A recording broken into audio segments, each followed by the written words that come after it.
ಕಾರ್ಯಕ್ರಮ ಶುರುವಾಗಿ ಒಂದು 2 ತಾಸಾಗಿರುತ್ತೆ ಅಣ್ಣ.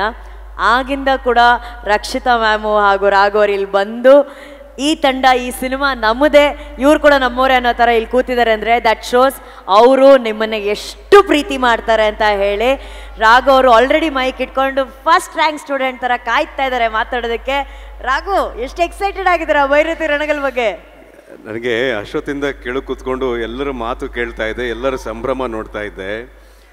ಶಿವಣ್ಣ ಮಾಮ ಬಗ್ಗೆ ಈಗ ನಾನು ಮಾತಾಡೋಕ್ಕೆ ಶುರು ಮಾಡಿದ್ರೆ ಒಂಥರ ಎಪಿಸೋಡ್ ಥರ ಆಗುತ್ತೆ. ಯಾಕಂದರೆ ನಾನು ಶಿವಣ್ಣ ಮಾಮ ಬಗ್ಗೆ ಒಬ್ಬ ವ್ಯಕ್ತಿಯಾಗಿ ಮಾತ್ರ ಅಲ್ಲದೇ, ಒಂದು ವ್ಯಕ್ತಿತ್ವವಾಗಿ ಮಾತ್ರ ಅಲ್ಲದೇ, ಅವರ ಅಭಿಮಾನಿಯಾಗಿ ಮಾತ್ರ ಅಲ್ಲದೇ, ಹಲವಾರು ನೆನಪುಗಳ ಜೊತೆ ನಾನು ಅವ್ರ ಬಗ್ಗೆ ಮಾತಾಡಬೇಕಾಗುತ್ತೆ. ಅವ್ರ ಜೊತೆ ಕೆಲಸ ಮಾಡಿದಂಥ ಅನುಭವ ಆಗಲಿ, ಅವ್ರ ಜೊತೆ ಸಮಯ ಕಳೆದಂಥ ಅನುಭವ ಆಗಲಿ, ಅವರಿಂದ ಸಾಕಷ್ಟು ವಿಚಾರಗಳನ್ನು ಕಲಿತಂಥ ಅನುಭವ ಆಗಲಿ, ಇವೆಲ್ಲ ಸಾಕಷ್ಟಿದೆ. ಆದರೆ ಭೈರತಿ ರಣಗಲ್ ಪೋಸ್ಟರ್ ನೋಡಿದ್ರೆ ಎಷ್ಟು ಎಕ್ಸೈಟ್ಮೆಂಟ್ ಅನ್ನೋದಕ್ಕಿಂತ ಇನ್ನೊಂದು ಹೆಚ್ಚಿನ ಒಂದು ಖುಷಿ ಇದೆ ನನಗೆ. ಬಹಳ ಖುಷಿ ಇದೆ. ಯಾಕಂದರೆ ಆವಾಗಲೇ ಒಂದು ಬಹಳ ಒಳ್ಳೆ ಮಾತು ಹೇಳಿದ್ರು ನಮ್ಮ ಧನಂಜಯ ಅವರು ಶಿವಣ್ಣ ಮಾಮ ಬಗ್ಗೆ. ಅಂದರೆ ಮನಸ್ಸು ಆ ಥರ ಇದೆ, ಮನಸ್ಸೇ ಆ ಥರ ಇದೆ, ಹೃದಯನೇ ಆ ಥರ ಇದೆ. ಸೊ ಅದೊಂಥರ ದೇವರಿಂದ ಬಂದಿರುವಂಥ ಅಂಶ ಅಂತ ಹೇಳಿದ್ರು ತಪ್ಪಾಗೋದಿಲ್ಲ. ಮೈಲಿಗಲ್ಲುಗಳಿಗೆ ಅವರೇ ಸಾಟಿ, ಅವರ ರೆಕಾರ್ಡ್ಗಳಿಗೆ ಅವರೇ ಸಾಟಿ, ಅವರೊಂದು ರೀತಿ ಕರ್ಮಯೋಗಿ ಅಂತ ಹೇಳಿದ್ರೆ ತಪ್ಪಾಗೋದಿಲ್ಲ. ಯಾವುದೇ ಅಪೇಕ್ಷೆ ಇಲ್ಲದೆ ಸುಮ್ಮನೆ ಕೆಲಸ ಮಾಡ್ತಾರೆ, ತಲೆ ಬಗ್ಗಿಸಿ ಕೆಲಸ ಮಾಡ್ತಾರೆ. ಆ ಸಿನಿಮಾ ಹಿಟ್ ಆಗುತ್ತಾ, ಸಿನಿಮಾ ಹಿಟ್ ಆಗಲ್ವಾ, ಅದಕ್ಕಿಂತ ಹೆಚ್ಚಾಗಿ ನಿರ್ಮಾಪಕ ಮುಂದಕ್ಕೆ ಏನು ಮಾಡ್ತಾನೆ ಅನ್ನೋ ವಿಚಾರ ಇದೆಯಲ್ಲ, ಆ ವಿಚಾರ ಎಲ್ಲರ ಮನಸ್ಸಲ್ಲೂ ಬರೋದಿಲ್ಲ. ಆ ನಿರ್ಮಾಪಕರ ಸ್ಥಾನದಲ್ಲಿ ನಮ್ಮ ಅತ್ತಿಗೆ ಇದ್ದಾರೆ, ಗೀತತ್ತಿಗೆ ಇದ್ದಾರೆ.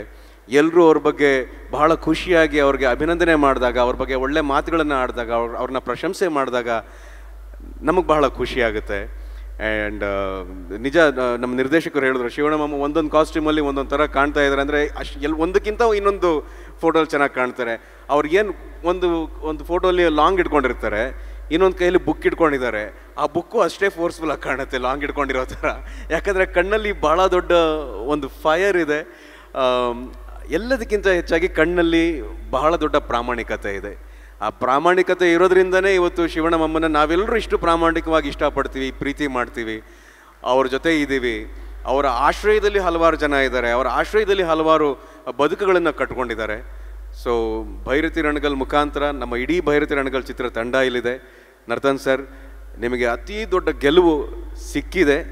ಅದನ್ನು ನೀವು ಒಂದು ಸಿನಿಮಾಯಿಂದ ಇನ್ನೊಂದು ಸಿನಿಮಾಗೆ ಕಾಪಾಡ್ಕೊಂಡು ಹೋಗಿದ್ದೀರಿ. ನಿಮ್ಮ ಚಿತ್ರತಂಡ ಭಾಳ ಅದ್ಭುತವಾಗಿದೆ. ರವಿ ಬಸ್ರೂರ್ ಸರ್ ಕೂತಿದ್ದಾರೆ, ಅವಿನಾಶ್ ಸರ್ ಇದ್ದಾರೆ. ಅವಿನಾಶ್ ಸರ್ ಜೊತೆ ಒಂದು ಜರ್ನಿನೇ ಮಾಡಿರುವಂಥ ಒಂದು ಅನುಭವ ನನಗಿದೆ. ಅವರಿಂದ ನಾನು ಆ್ಯಕ್ಟಿಂಗ್ ಕಲ್ತಿದ್ದೀನಿ, ಅವ್ರ ಜೊತೆ ಆ್ಯಕ್ಟಿಂಗಲ್ಲಿ ಬೆಳೆದಿದ್ದೀನಿ ಸಿನಿಮಾದಲ್ಲಿ. ಛಾಯಾ ಸಿಂಗ್ ಅವರಿದ್ದಾರೆ, ರುಕ್ಮಿಣಿ ಅವರಿದ್ದಾರೆ. ಆ್ಯಂಡ್ ಇದು ಒಂದು ನಿಮ್ಮೆಲ್ಲರ ಜೊತೆ ಸಂಭ್ರಮಿಸುವಂಥ ಅವಕಾಶ ಅಷ್ಟೇ. ಭೈರತಿ ರಣಗಲ್ ಬಗ್ಗೆ ಹೇಳುವಂಥ ಹಿರಿಯ ನಾನಲ್ಲ, ಆದರೆ ನಿಮ್ಮೆಲ್ಲರ ಜೊತೆ ಸಂಭ್ರಮ ಪಡುವಂಥ ಒಬ್ಬ ಕುಟುಂಬದವನು ಅಂತ ಹೇಳ್ಕೊಳ್ಳೋದಕ್ಕೆ ನಾನು ಬಹಳ ಇಷ್ಟಪಡ್ತೀನಿ. ಶಿವಣ್ಣ ಮಾಮ, ಆಲ್ ದ ಬೆಸ್ಟ್. ಆ್ಯಂಡ್ ಗೀತತ್ಗೆ ವಿಶ್ ಯು ಆಲ್ ಸಕ್ಸಸ್. ಎಲ್ಲ ಸಿನಿಮಾದಲ್ಲೂ ಇದೇ ರೀತಿ ಹೆಸರನ್ನು ಮಾಡಿ ಇದೇ ರೀತಿ ಯಶಸ್ಸನ್ನು ಕೊಡ್ತಾ ಇದ್ದೀರಾ. ಕನ್ನಡಕ್ಕೆ, ಕನ್ನಡ ಸಿನಿಮಾಗೆ ಇದು ಬಹಳ ಅಗತ್ಯ. ಜೈ ಹಿಂದ್, ಜೈ ಕರ್ನಾಟಕ. ಮತ್ತೆ ಸೋ ಸ್ವೀಟ್ ರಾಘು.